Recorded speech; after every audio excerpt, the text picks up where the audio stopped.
Друзья, всем привет и добро пожаловать на канал Гарныч Лайф. Меня зовут Игорь, и я увлекаюсь водородными разработками. И да, друзья, сегодня новый выпуск «Шаг новатора». Выпуск, в котором я вас знакомлю с необычными интересными людьми, разработчиками и инженерами, которые тратят свои деньги, силы и время, чтобы дать этому миру что-то новое и интересное. И если вы подписаны на мой канал довольно давно и смотрите все мои выпуски, на одной из выставок я познакомился с довольно интересным человеком, которого зовут Веденский Михаил.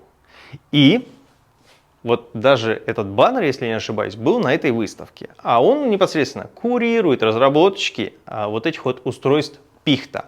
Еще на выставке мне было очень интересно более подробно узнать, что это за устройство, как оно работает, его будущее, ну и в принципе, в общем, в целом познакомиться и пообщаться, и узнать, куда же мы двигаемся с этим устройством Пихта.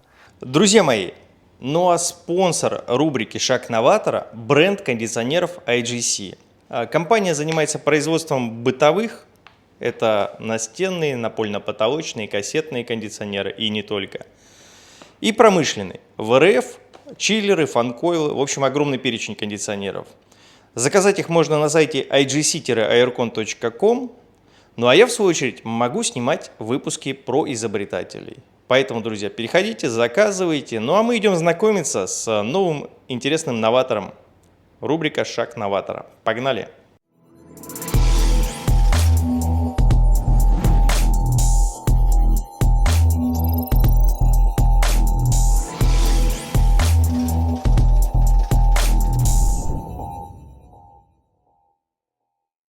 Здравствуйте! Добрый день.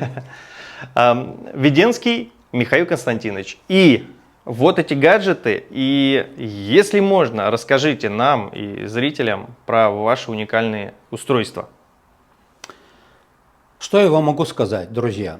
Я родом с Урала, родился на Урале, в городе еще Свердловске. Потом Свердловск переименовали в Екатеринбург.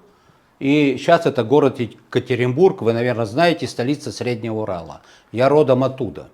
Живу недалеко от города, 25 километров, в деревне, имею свой дом. Вы, наверное, кто знает меня и мой канал, название в Ютубе Михаил Веденский, смотрели ролики, я делал репортажи со своего дома. А почему я начал этим заниматься? То есть, в принципе, это мое увлечение, мое хобби, это не моя специальность. Но тем не менее, живя в своем доме, мне очень захотелось обеспечить его своим индивидуальным источником энергии. Потому что, когда я построил дом, у нас ночной тариф энергии стоил 85 копеек, а дневной рубль 10. У меня специально записи остались. А сейчас уже стоит, это около 5 рублей. Газ тоже, газ дармовой был. А сейчас он стоит, и, кстати, постоянно идет отслеживание рост. Даже в год в течение несколько раз. И меня побудило, что я нахожусь на земле, у меня пруд перед домом, вода, притом текущая. Но неужели нельзя подключить свой дом к источникам энергии? Вот. И начал этим заниматься. Бросал в воду электроды здоровые, получал энергию, у меня там зажигалась светодиодная лента. Но это все миллиамперные токи. Ну, в лучшем случае можно осветить.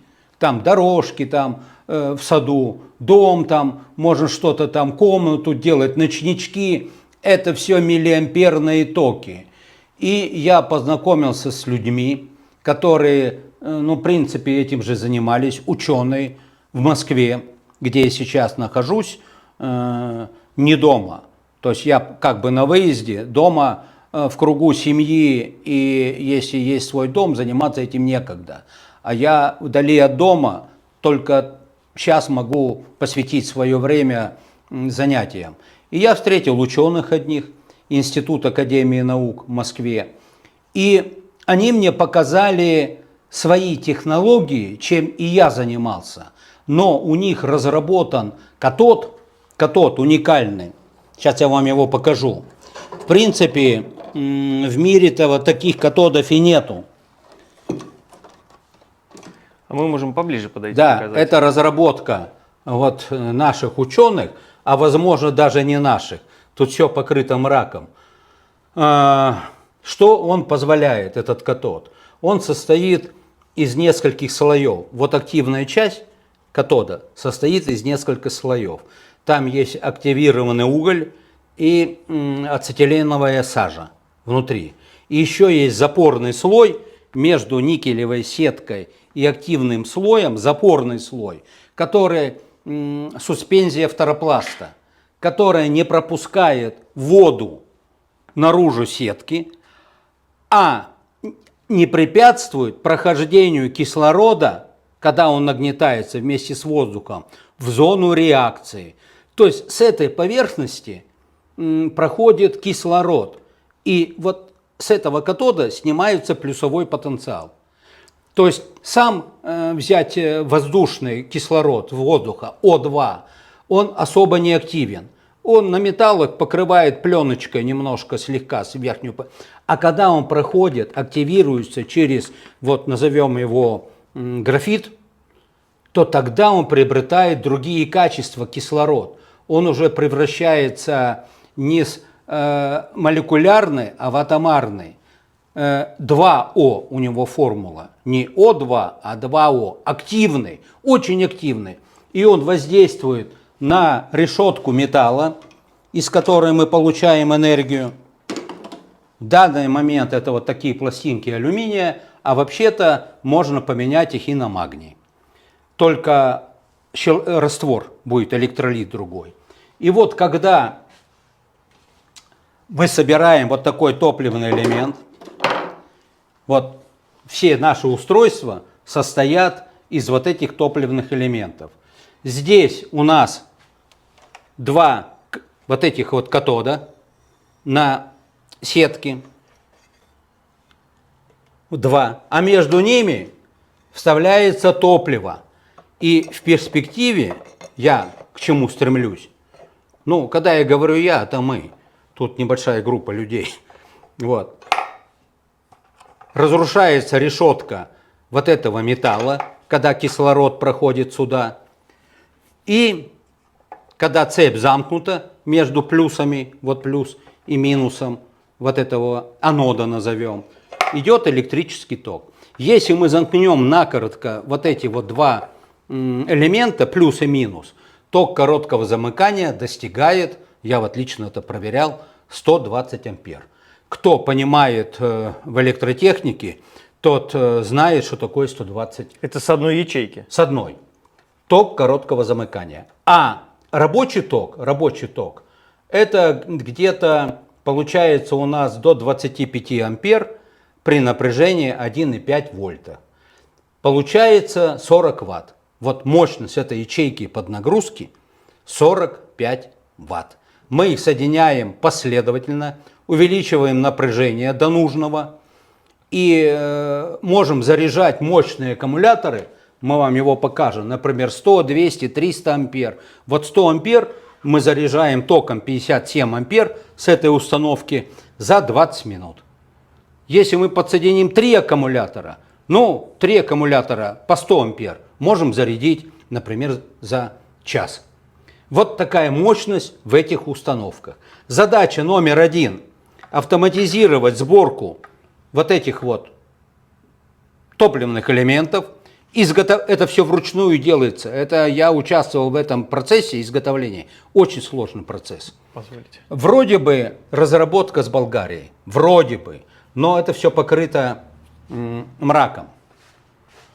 Между анодом и катодом протекает ток. Когда под нагрузкой мы не используем максимальный ток, чтобы не нагружать это устройство. Оно у нас работает в половину мощности своей. Если она выходит на полную мощность, нагрузка, нагрев происходит, может больше. Побочный продукт идет водород. Но если металл чистый, то водорода практически не выделяется. А при грязном алюминии с примесями цинка, металлов, других, идет выделение водорода, что нежелательно для процесса, потому что тут появляются пузырьки водорода, закрывается это пространство, меньше контакт идет и уменьшается ток. Это идет нежелательный процесс. И с водородом мы боремся. Пока боремся как? Чистотой металла. Но чистый металл, он дорогой. Есть добавки специальные, которые можно использовать второсортный металл. Например, алюминий от банок тех же концернных, от электротехнической. Я хочу попробовать самому сделать эти аноды через печь индукционную. Они продаются, тигли продаются, мне пресс-формы дадут, куда можем наливать алюминий. И туда небольшие добавки. Ну, предположительно, сейчас пока самая доступная добавка – это олово. Возможно, у меня получится сделать анод, и мы можем, если делать самим топливо, то эта установка будет очень рентабельная. А если мы будем покупать чистый алюминий сейчас, конечно, это дороговато. Сами топливные элементы при максимальной нагрузке работают 16 часов. После 16 часов выливается электролит, он меняется, и заменяются аноды. Вот этот анод, который я показал вам. Так вот, друзья мои, вот толщина, во-первых, размер 11 сантиметров на 20, а толщина 4,5 миллиметра. Износ происходит 1,2 миллиметра в час. 1,5 миллиметра примерно мы оставляем, чтобы он там не растворился, а то иначе его сложно достать. И вот эти вот оставшиеся 3 миллиметра расходуются по 0,2 миллиметра в час. Примерно засекал, я лично это делал, 15-16 часов. А потом он меняется электролит, промывается, и установка запускается снова. Электролит для алюминия нужно 10% щелочной раствор воды, для магния соль. Вопрос очень важный по утилизации отходов. Если я щелочь заливаю, тут идет реакция, на землю нежелательно все это выливать, то можно добавить немножко кислоты, считанные граммы, например, самая доступная лимонная. И тогда она нейтрализуется, и можно это выливать. А с магния на соленом растворе 10% соли, любой, поваренной, тогда это уже можно использовать на удобрение, электролит, и в медицине, фармакологии. То есть на щелочи это немножко нежелательно опасное средство для экологии, для земли. Если вы где-то в пути, там где-то, ну будете ли вы искать эту уксусную там кислоту, взяли и вылили. Вот это неудобно. Но мы с этими работаем. И мне недавно попалась информация от такого разработчика Джексона с Англии. Он изобрел электролит, который может пить. На нем работает алюминий грязный, второсортный алюминий. Увеличивается время работы этого анода во много раз, мощность, но этот электролит он держит в секрете. Это ноу-хау. Обещались там делать транспортные средства в Индии на нем в 2022 году, но что-то пока не слыхать. Видно, Джексону сказали, повремени. Но тем не менее, есть ролики, посмотрите его. Там не плоские пластины, а круглые. Они меняются за 90 секунд. Чтобы эти поменять аноды, ну, нужно минут 30 на 22 топливных ячейки поменять. Минимум, при хороших навыках. Там все меняется элементарно просто. То есть наука движется, но перспективные разработки новые, они пока хранятся в секрете. Никому не дает Джексон этот электролит. Он куда-то продал за какие-то миллионы долларов, его пригласили в компанию, а изделия нету. Видно, все выкупили и положили под сукно, чтобы люди пока не пользовались дармовыми источниками энергии. Вот это, на мой взгляд. Кто-то сдерживает прогресс, а кто сдерживает, наверное, это тема не нашего ролика. Друзья, значит, откуда берется энергия, вы поняли. Сейчас я расскажу вам, с чего все началось, наше творчество. Сидел я дома, получал там эти миллиамперы и радовался. Использовал латунь, медь и цинк.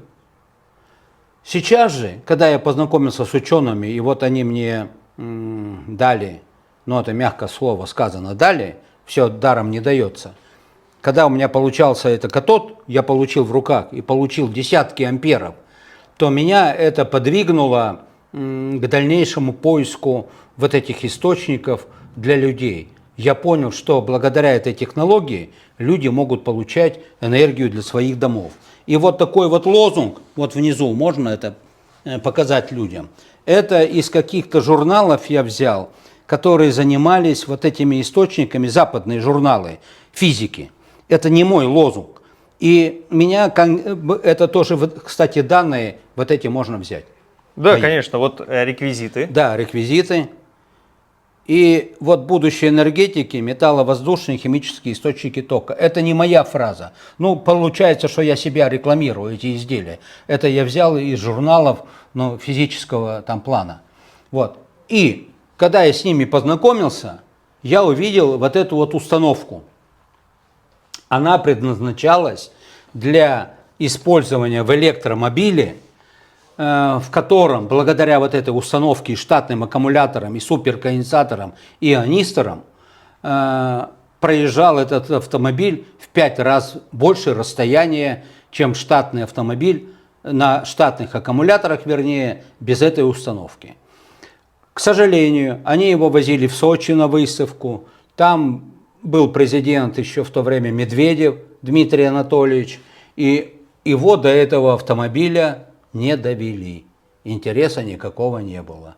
Они были на выставке, эти ученые. Потом не было финансирования. Естественно, вот этот контроллер, это уже мы сделали. В автомобиле его нету. Это мы сделали контроллер для заряда аккумуляторов. А там другие технологии были. Короче говоря, мы эту установку увидели. Мой компаньон, с которым мы практически вдвоем работаем, я как бы по технической части, а он помогает по финансовой. Мы, учитывая, что у них там сложная ситуация была финансовая, мы у них приобрели, составили с ними договор определенный и стали развивать ихнюю технологию для бытовых целей, то есть для зарядки аккумулятора. И вот эта установка, она позволяет заряжать, вот смотрите, я ее включаю, вот, здесь USB выхода 2, 5 вольт. Это температура в зоне реакции. Вот сейчас реакции не происходит, там электролита нет, я ее не запускаю. 24 градуса, ну это температура помещения. Включаю вот эту кнопку, запускаются кулеры и насос. Если там электролит, через 20 секунд происходит реакция, установка начинает работать. А на мощную ток, вот этот аккумулятор заряжается через контроллер током 57 ампер. 57 ампер за 20 минут я засекал, проверял. То есть я за каждое свое слово несу ответственность. Тут все слеживается на табло, все показания, сколько эта штука выдает там ватт, какое ее напряжение, ток какой поступает, зарядка аккумулятора. И еще одна функция. Когда вот выход есть, это просто 12 вольт на внешнюю нагрузку. Здесь идет выход на аккумулятор заряда, где-то в районе 14 вольт, повторюсь, 57 ампер. Можно, конечно, уменьшать ток. И отдельный выход, вот два проводка, на нагрузку 12 вольт, в общем 240 ватт. То есть можете сюда подключать что хотите. Лампочки, это я просто для наглядности. Когда ролик вот я запускал со всеми параметрами и замерами, сейчас мы с уважаемым блогером говорим о теоретической части. А кому нужна практическая, зайдите на мой канал по моим вот этим данным, Михаил Веденский в Ютубе, и я проверяю все, показываю вам токи. Потому что на словам никому не верьте. Много говорят, а мало что делают. Здесь же у нас установка доведена до очень хорошего уровня, практически до промышленного выпуска, ну, с небольшими изменениями. И что потом получается? Аккумулятор я заряжаю. Если аккумулятор у меня 100 ампер час емкости, с этого аккумулятора я могу в нагрузку получать 1,2 киловатта мощности. Я его зарядил. Вот такой инвертор на 1 киловатт. Включаю инвертор и подсоединяю нагрузку. На выходе у меня получается 220 вольт 50 герц. Если я заряжу 3 аккумулятора, то на выходе я получаю, естественно, 3,6 киловатта мощности. Я сюда могу подключить нагрузку. А 3 аккумулятора я могу зарядить с 50% заряда до 100%, 3 аккумулятора по 100 ампер в пределах часа. То есть очень эффективно это все работает. Второй еще вариант. Эту установку вожу я в багажнике электромобиля. У нее вес, пожалуйста, 40 килограмм. Размер 50 на 50 примерно. Я вожу в электромобиле. Для электромобиля это небольшой вес. У меня кончился заряд, а нахожусь я где-то вдали от зарядной станции, вдали от дома. Что мне делать? Эвакуатор, а могут же в такой местности, что эвакуатор туда не пойдет. Я подключаю провода к аккумулятору, включаю кнопочку, и у меня заряжается аккумулятор. Подзарядил его немножко и поехал дальше хотя бы до станции заряда аккумуляторов. Вот это одна из функций этого устройства. Теперь что о нем могу сказать? Меняются вот эти аноды очень быстро, вот вынимаются контакты. Она вся соединена последовательно и набирает напряжение на холостом ходу 33 вольта. Мы его понижаем через контроллер и уже получаем зарядку где-то 13,5 вольта на аккумулятор. А вообще-то она 33 вольта. Можем сделать и больше напряжения, не вопрос. Можем поднять его до, например, современных аккумуляторов, они заряжаются 48 вольт, 60 вольт, некоторый транспорт ходит. Пожалуйста, эта установка позволяет за счет уменьшения тока поднять напряжение до нужного. Учитывая, что мощность я вам показывал одного топливного элемента до 50 ватт, вот этого, до 50 ватт под нагрузкой, то мы выходим, тут 22 топливных элемента, выходим примерно на киловатт мощности. То есть одна установка мощностью киловатт. Если же мы заряжаем аккумуляторы, мы емкость аккумулятора умножаем на 1,2 коэффициент. И получаем, сколько аккумулятор может дать киловатт в нагрузку. То есть это установка для зарядки мощных аккумуляторов. Плюс USB гнездо здесь есть. Тоже можно подключать зарядку там, смартфонов, пауэрбанков. И выход 12 вольт еще есть тут. Вот гнездо. Вот, чтобы пальцем не показывать. Давайте я вот такой вот указочкой буду показывать. Вот это что касается вот этой установки, откуда взялся наш процесс по выпуску изделий. Далее мы стали это все модернизировать. Это базовая наша модель, на основании которой мы проводили опыты, меняли электролит, металл меняли. То есть 2 с лишним года, 2,5 года мы проводили исследования и параллельно разрабатывали новые источники на базе вот этой установки. А именно, перейдем, пожалуйста, сюда. Вот, друзья, смотрите, вот мы назвали эти устройства пихта по первым буквам. Переносный источник химического тока. 6R. Что такое 6? 6 – это количество топливных элементов. Вот смотрите. 1, 2, 3, 4, 5, 6. 6 топливных элементов. В той же устройстве, где мы только что рассказывали о нем, там 22 топливных элемента. И поэтому то называлось пихта 22. А можно вопрос короткий? Вот после полной эксплуатации, как быстро можно у Пихты-22 поменять электролит и сами эти пластины? И стоимость вы прикидывали, считали ли, вот после полной эксплуатации, сколько по деньгам будет стоить обновить, заменить расходный материал? Вот я вам скажу, менять можно при навыке определенно, вот при моем, поскольку 2,5 года с утра до вечера я ей только занимался, выходных и праздничных. Я могу при моем навыке поменять это за минут 30.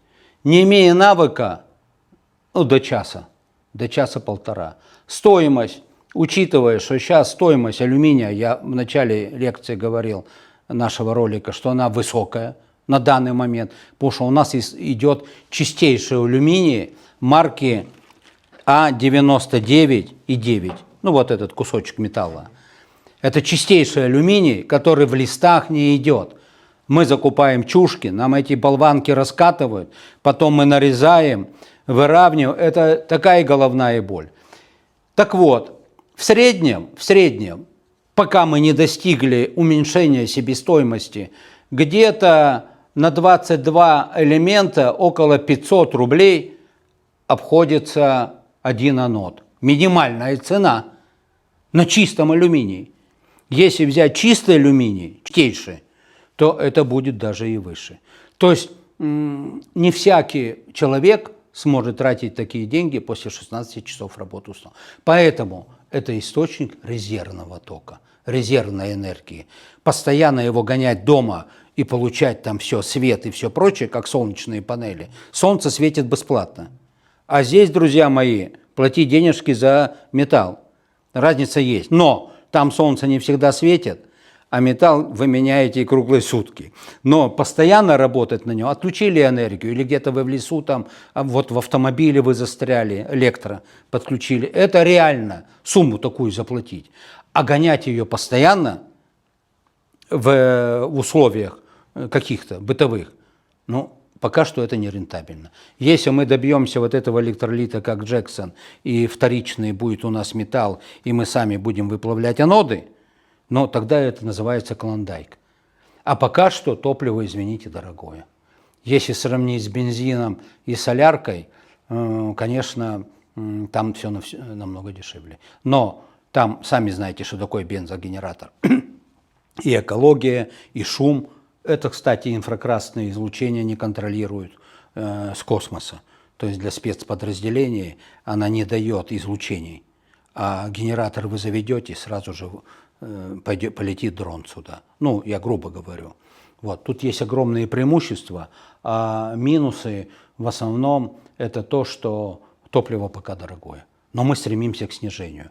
Более того скажу, если вот цель наших вообще роликов, что я вот позиционирую и выставляю эти продукции на выставке и все прочее, это найти нам производителя этих изделий. Если будет производитель их будет масштабировать, то тогда цена, оптовая входящая цена, намного упадет. Мы закупаем по розничным все детали, у нас ручной труд, ручная сборка, это очень дорого. Кстати, мы и продаем частным лицам, и там кому угодно такие устройства. Если кого-то интересует цена, пишите на мою почту, вот по тем данным, которые мы с вами обсудим. Я думаю, я под видео тоже ваши координаты оставлю. Да. Главное найти производителя. То есть, что для этого надо? Производственную базу какую-то и, естественно, какие-то вложения материальные. У нас закупленный станок уникальный для одной из функций изготовления топливных элементов, нанесения клея, герлена, чтобы электролит не протекал наружу. И у нас закуплены пресс-формы, которые прессуют, через которые можно прессовать всю пластмассу. Очень дешево. Пресс-формы вставляются в литиевую машину центробежную. В Туле у нас с ними контракт, договор. И за считанные минуты, часы, там сутки, любую партию вот этой пластмассы нам наштампуют. То есть мы идем уже по пути автоматизации процессов. Но мы не производители, мы разработчики. Поэтому давайте вместе условия мы обговорим нашего сотрудничества. Что мы даем, что они как бы дают. И мы будем выпускать эти штуки массовым тиражом. Тогда все будет дешево. Не спорю. А вот этот вот, который Пихта 6, он... Вот его смотрите, переходим к следующей модели. Пихта 6. Повторюсь, на 6 топливных элементов походный вариант. Она входит, это Пихта 6 или этот генератор, вот в такой рюкзак. В такой рюкзак. Мы его купили фирменный 80 литров. Вот отверстие. Кстати, вот покажите вот этот снимочек. Вот это, в этом рюкзаке она. Вот этот же рюкзак.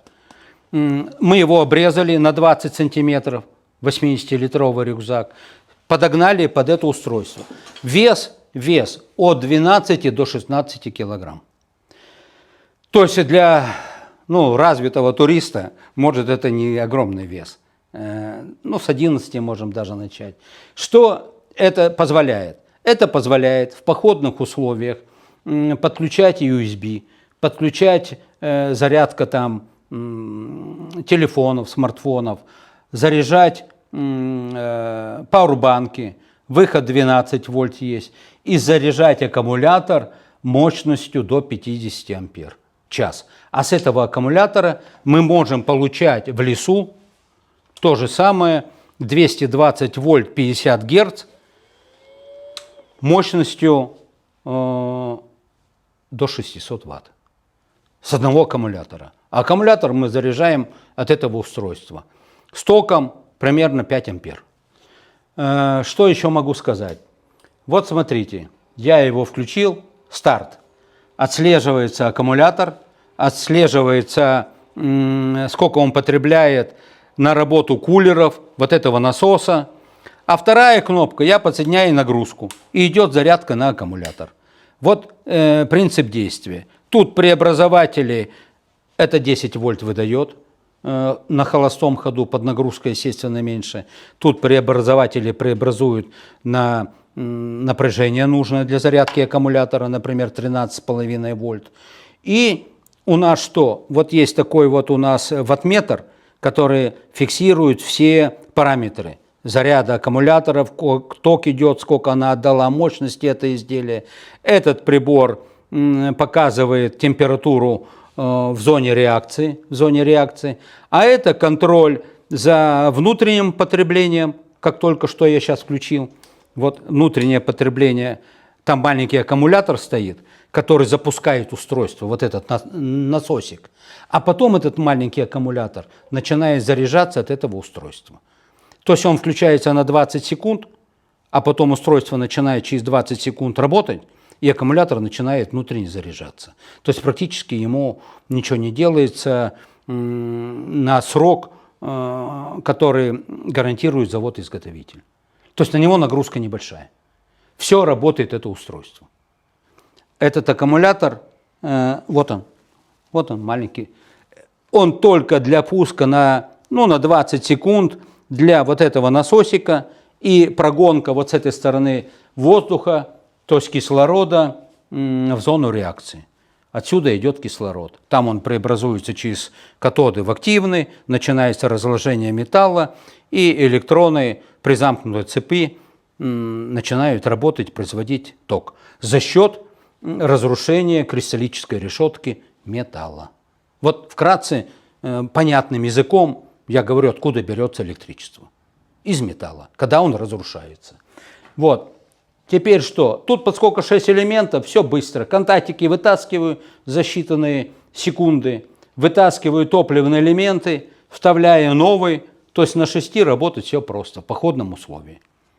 Что это еще установка позволяет? У нас есть специальный пояс, оздоровительный и обогревающий. То есть вы в походе, например, что-то потянули, мышцу какую-то, сустав. Если его надо подлечить, вы одеваете пояс, мы сейчас его вам покажем в работе. Он прогревает организм не снаружи, а внутри жидкость организма нагревает, кровь.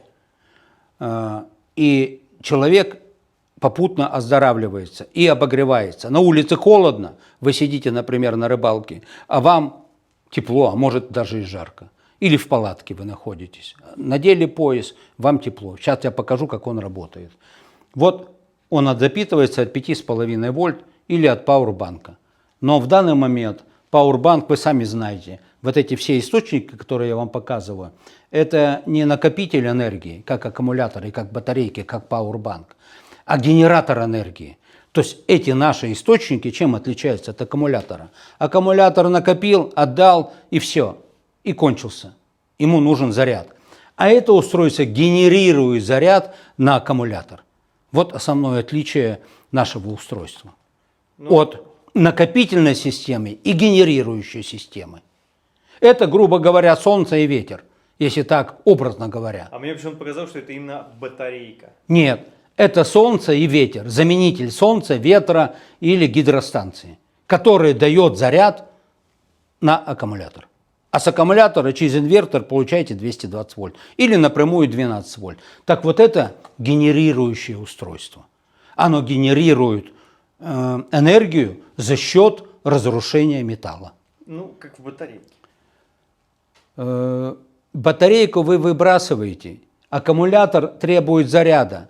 А как зарядить аккумулятор? Подключайте наше устройство и заряжайте. То есть батарейка, в ней уже энергия заложена. Вы ее подключили и расходуете ее энергию. А здесь энергия, я ее не включаю, ее нету. Включил, металл начинает разрушаться, кристаллическая решетка, электрончики побежали, я говорю образно. На самом деле электрончики никуда не бегут. Это все обман. И со школьной скамьи обучают совсем по-другому. Никакие электроны там не бегут. И плюса и минуса нет в устройствах. Там есть разная плотность. Из большой плотности перетекает заряды в маленькую плотность. Мы когда будем говорить об эфире, эфирной технологии, я это подробно расскажу. То есть я говорю тем языком, который доступен для потребителя. Кого обучали в школе или в институте. Если я не скажу плюс-минус, о плотности вы ничего не поймете. Это штатное устройство Пихта 22 на 22 топливных элемента, приобретенное в Институте Академии наук, Российской Академии наук, восстановлена в этой штуке около 20 лет. Мы ее восстановили, сделали новые топливные элементы, добавили электроники и воссоздали ее в первозданном виде. А это устройство сделано точно такое же на базе штатного. Но чем оно отличается? Во-первых, вы видите дизайн. Во-вторых, она передвижная. Это настольный вариант. И бак у этой 12 литров. Вот здесь тоненький бак расположен, чтобы в электромобиль входило. А это сделан большой бак, 50 литров. А для чего нужен большой бак? Чем больше бак, тем дольше она работает. Потому что электролит приходит в негодность. Если это устройство работает, например, у нас 6-7 часов, а потом надо менять электролит, то это устройство с большим баком работает до тех пор, пока не израсходуется топливо, то есть 16 часов. Благодаря большой емкости. Объему бака. Вот. И дизайн выполнен. Теперь смотрите, что происходит. Я включаю. Тут отслеживается напряжение внутреннего аккумулятора, USB, выход 12 вольт. И к 12 вольт я подключаю пульт я не поставил. Вот такой пояс, о котором я говорил. Он управляется с пульта, вы лежите, рядом пультик. Больше, меньше, все 6 включаются. И он не горячий, а телу горячо. То есть лечатся суставы, там всякие вывихи, а он сам не горячий. Это инфракрасные диоды. Он прогревает своим излучением тело и лечит. И вам тепло. Вот, ну я пультик не взял, там у меня пультик. А вы на лежит. себе проверяли, да? Конечно. Да и невозможно в нем больше 20 минут находиться. Жарко. Вот, включили, и потом идет нагрузка. Сейчас он не включен, поэтому нагрузка на маленький аккумулятор. Вот он, 7 ампер. Сейчас скажу. Вот он, покажите. 7-амперный аккумулятор. Он сейчас включил нам пояс и все прочее. И запуск вот этого насоса. И кулеров покажите на задней стенке. Вот на задней стенке 4 кулера. 4 кулера, один по другим. Которые прокачивают кислород в зону. Тут датчик уровня, тут залив, тут выпуск электролита, ведро. А это контроллер заряда, как и в солнечных панелях. Все очень просто. Запускается вот этот вот насос, через 20 секунд установка начинает работать, и этот 7-амперный аккумулятор встает на зарядку от этого устройства. В принципе, аналогичное устройство, просто с большим... Один к одному, но только больше бак выполнен более так бы современно и передвижной. Вы можете дома катать по ровному полу как угодно. А ту штуку 40 килограмм надо таскать. Вы уже не можете ее со стола взять. Так Согласен. просто. А параметры одинаковые.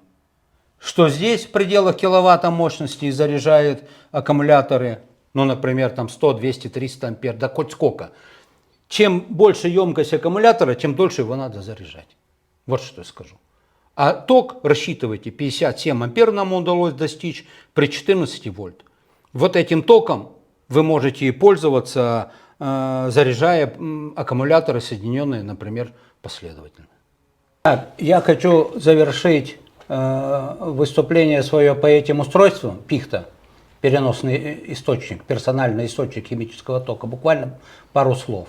Значит, о принципе работы и как они работают, и какие модели у нас есть, все понятно. Я все рассказал. У нас есть вот такой вот каталог в электронном виде. Там все наши модели, технические характеристики, описания, где применяются. Ну, в общем, кому надо в электронном виде, через мою почту, пишите, там моя будет почта расположена под где-то. видео. Да, вот такую книгу могу в электронном виде про электромобиль на алюминиевом топливе, вот про эту установку. Она там показана, и ученые выпустили книгу. Позволите? Да. То есть это вот благодаря этой книге непосредственно и... Ну, наоборот. Сначала устройство, собрали, а потом написали книгу. Да, ученые. Мне авторы подарили эту книгу, и я могу в электронном... Ее нету ни в интернете, нигде нет. Я могу вам ее... С автографом. Да, с автографом автора. Могу вам ее выслать, там все написано очень подробно, как это устройство работает и почему электромобиль проходит больше расстояния. Кстати, эти технологии давнишние, лет, может, в 19 веке электромобили ходили на алюминии. Просто это забытые. Все новое, это хорошо забытое старое. И я считаю, ничего тут нового нет, как говорится, под луной. Просто мы берем старые технологии и их видоизменяем под новые какие-то разработки. То есть технология старая, она улучшается благодаря новым технологиям. Вот такое мое мнение. Ничего человек не открыл. Вот мы сделаем вторую часть об этих устройствах, которые я расскажу, об эфире, там, об разработках Андреева, возгорания воздуха, и азота. Это мы все во второй части расскажем. Это все было. А сейчас мы можем это все сделать, восполнить. Но новую технологию изготовления, например, покрытие платиной. Сейчас же, раньше же этого не было, а сейчас все это доступно. И глядишь, эти технологии мы опять в жизнь вернем, нужные людям. Так вот, эта тема у нас закрыта. В концовке хочу сказать, что цель моего ролика была, нашего ролика была, чтобы люди узнали об этой технологии. Кто-то, может, у нас закажет эти изделия. Повторюсь, что они пока дороговаты, у нас много ручного труда, и закупка оборудования у нас в розничных ценах идет. Поэтому мы приглашаем производителей, кто захочет их выпускать массовым тиражом. Востребованность большая у нас этих устройств, но мы не можем обеспечить людей, потому что нет у нас площадей, и мы не можем их выпустить в больших количествах. Поэтому, если кто захочет, пожалуйста, связывайтесь с нами, и мы обговорим наши условия взаимодействия, что мы можем передать, что для этого надо, какие расходы, кто имеет производственные площади, ну и какие-то материальные средства, потому что без денег в наше время ничего не создать. Везде нужно средства. Мы живем в мире материальном, денег. Поэтому я приглашаю тех, кто заинтересуется. И Я вот что хотел спросить. Получается так, что не так.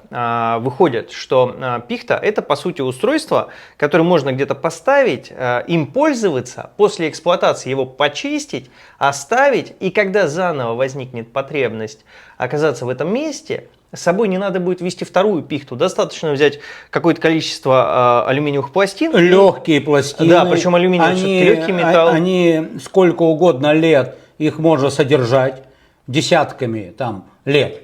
Почистить чуть-чуть сверху шкурочкой, и она готова к производству. А топливо, например, бензин и соляра, каждые полгода они приходят в негодность. Надо менять топливо. Да. И опять если же, хранится на складе. Я так понимаю, если даже у нас всего 22 устройства на 22 пластины, 22 пластины явно алюминиевые будут легче, чем нежели тот же там дизель. Да, Или... но это преимущество можно говорить, и также можно говорить о недостатках по сравнению с чем-то. Ведь все познается в сравнении. Ну да. Бензогенераторы, они хороши чем? Залил, нажал стартер и заработало. А тут снимать, туда-сюда, чистит. Но есть и преимущества большие. Экология взять, нету вращающихся деталей, износа большого. Там экологически чистый. Ну, это отдельная тема для разговора. Просто концовка вот этой темы – приглашение тех, кто хочет их выпускать.